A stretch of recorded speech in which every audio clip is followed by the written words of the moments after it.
What's going on, and welcome to GNR Central, and we've got some really cool news today. There's two pieces of news, one of which is a GNR Central exclusive, and the other one is just from the GNR forums, but I guess some of the post has been modified and deleted, but I was able to get the photo before they deleted it.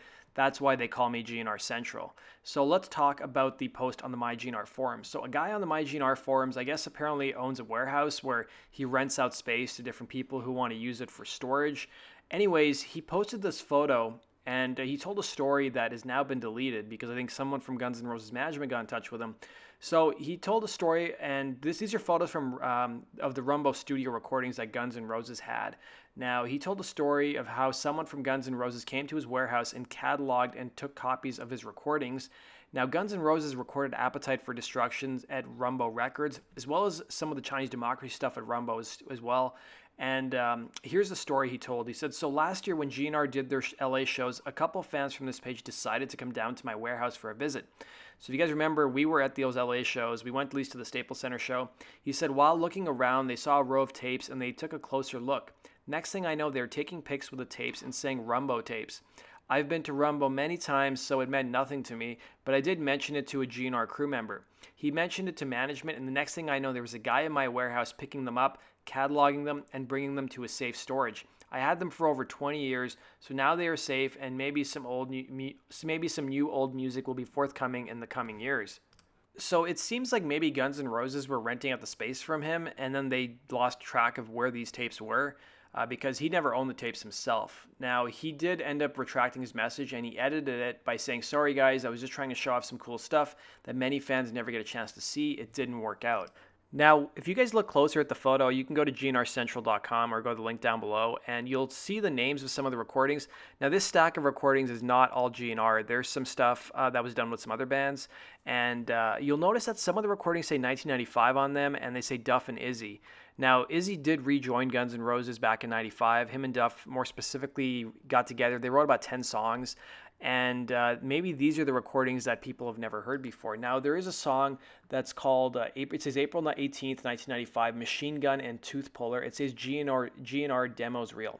And there's also a Dizzy interview that was done a number of years ago where he talked about Izzy writing a song called Tooth Puller.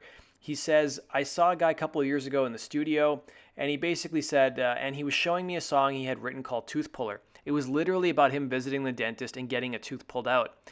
And then Dizzy would proceed to sing some of the lyrics, and he says, I mean, this is a guy who wrote some of the most badass songs, and now he's writing about getting his tooth pulled. I mean, come on, can you imagine Axl singing that? Now, this isn't the first time we've heard Izzy writing some weird stuff.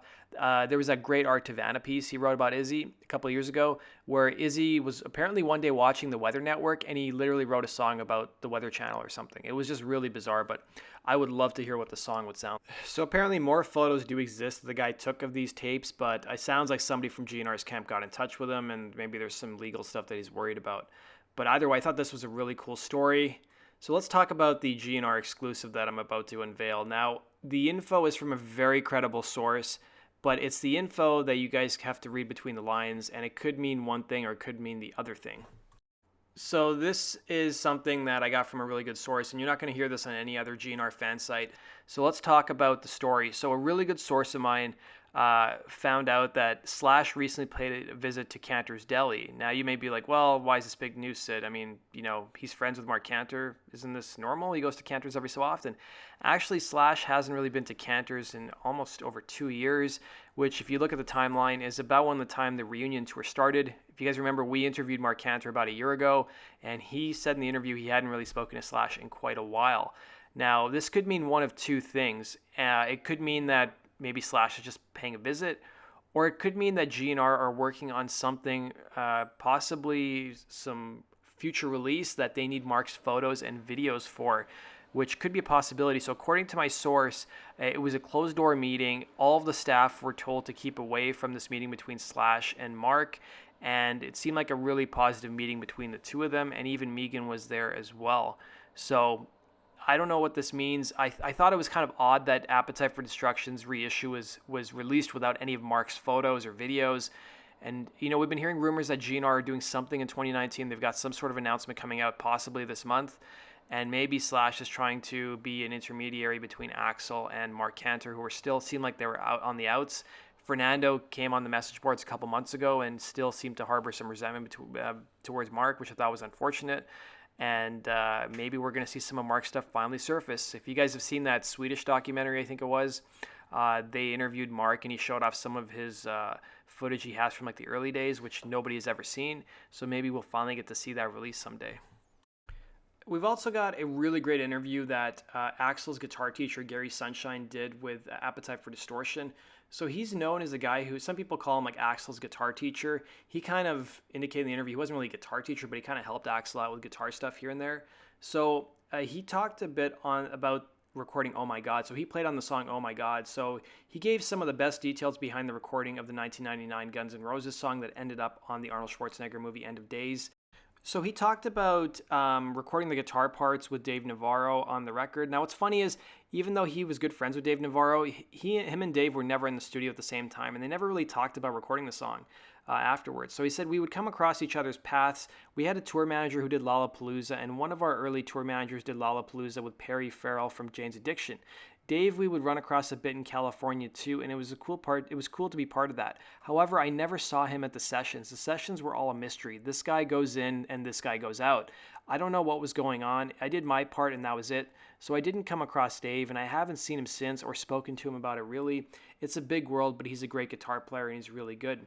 He went on to say about Oh My God, he said it's a crazy tune and it wasn't easy to learn. I listened to it the other day and I don't even know what I played on that thing. I know I reinforced a bunch of chords and played the structure of the song, really to beef it up a bit. I remember that, and I know Axl was in the session and me and the engineer and maybe Del James. I don't know. I did 2 days, 2 different sessions with them.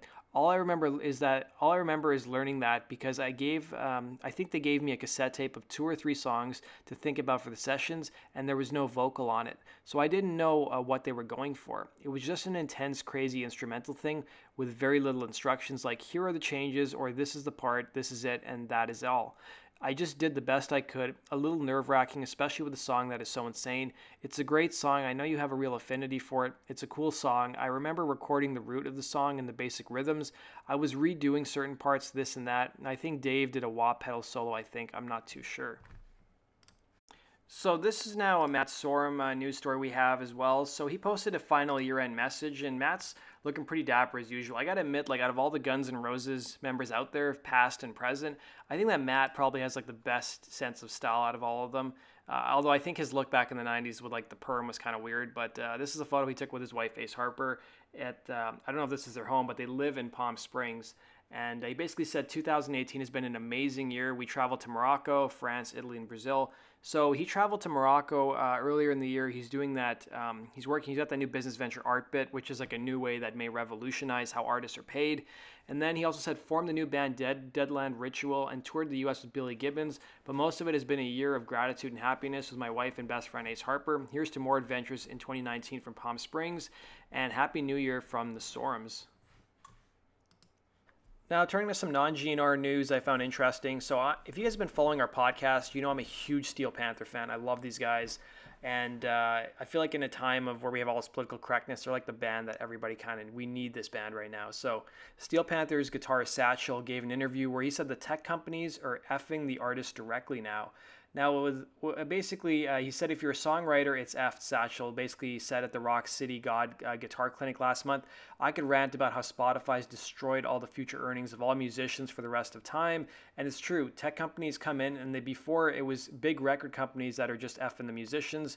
Oh, I'm effing you, now I'm taking all your royalties. And the tech companies came in and they bent the record companies over and started screwing them over. And they just took the record companies and threw them out of the way. And they started effing the artist directly. He went on sarcastically saying, and it's great. So the nimble finger guitarist wasn't done there, explaining that fans now get to join in on the fun. So now the tech companies get to screw over the artists and the fans get to screw over the artists as well. It's awesome. Like everybody screws the artists and the artists are just whores and they go out there and do shit like this for free. It's awesome, decried Satchel. Now, with that said, he knows the artists aren't going to stop indulging their passion. He said, but it's cool, he said, because if you really dig music and you dig writing songs, you're going to keep on writing songs and keep on doing it anyway and just keep rocking. So Steel Panther are working on their follow-up to their 2017's Lower the Bar and will hit the road for a brief stretch starting in March. They'll be playing a bunch of dates across the states and doing one Canadian show in Vancouver. Now, for you guys who are fans of the band Tool, there's an update on their long-awaited follow-up album. So Maynard James Keenan completed recording vocals for the new Tool album, he announced on Twitter. So he confirmed the news in a tweet, adding that Pussifier will come out with new material in 2020. So Keenan tweeted, update, final vocals track months ago, then US-UK Euro run with a perfect circle. If Tool all instruments track, long process of mixing now. Meanwhile, right film track with Pussifer and Pussifer 2020, and troll the band Facebook with wine posts. So Maynard promised fans will get new Tool music in 2019 while accepting the Icon Award at the 2018 Metal Hammer Golden Gods. Though a full album is still not confirmed for a 2019 release, Keenan's update is another strong indication that his promise will be kept. So that does it for today's news, guys. Thanks for watching. Be sure to hit the like button and subscribe if you love GNR as much as I do. Also, go check us out on GNRCentral.com for the latest and greatest Guns N' Roses news. Take care. Hey, this is Dizzy Reed from Guns N' Roses, and you're watching GNR Central. Yeah!